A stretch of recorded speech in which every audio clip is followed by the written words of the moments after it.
Tout ça, là, c'est Mantes-la-Jolie, vous savez, à 50 km de Paris, sur la route de la Normandie.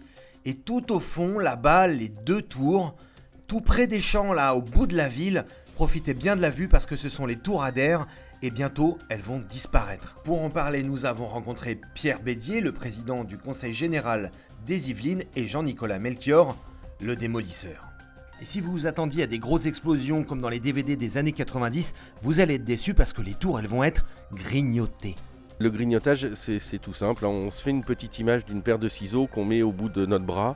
Et bien là, on aura ce qu'on appelle une cisaille à béton qui remplacera la paire de ciseaux. Notre bras sera remplacé par le bras de 75 mètres d'une grosse machine, type un peu un dinosaure. Et on va grignoter, on va mordiller les voiles béton, les murs, les dalles, afin de le fragmenter et que ça tombe au sol dans le périmètre contenu du chantier. Ce qui est en train de se passer avec la démolition des tours Adair, c'est la relance de cette action qui est certes spectaculaire, mais qui est surtout fondamentale en termes de dynamique pour le quartier du Val-Fouré. Je voudrais insister là-dessus.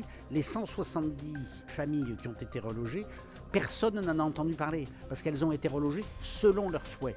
Ça a été le quartier du Val-Fouré le plus grand quartier d'habitat social d'Europe.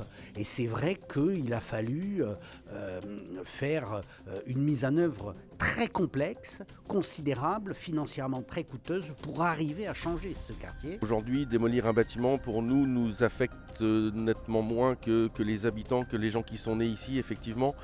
Mais on a malgré tout effectivement une petite fierté parce qu'on aura travaillé à embellir en fait ce quartier, à plutôt rayer de la carte des mauvaises choses qui se sont passées dans ces tours, parce qu'on sait que ça n'a pas été toujours facile, et refaire du mieux pour les gens. Je pense qu'aujourd'hui tout le monde en a besoin, tout le monde a besoin de renouveau, tout le monde a besoin d'une meilleure isolation, tout le monde a besoin d'un meilleur logement, et je pense qu'on y contribue en faisant un petit peu de la place et pour reconstruire du mieux. Démolir les années 60 pour reconstruire les années 2020 et bien au-delà, c'est donc tout un programme pour Mantes-la-Jolie.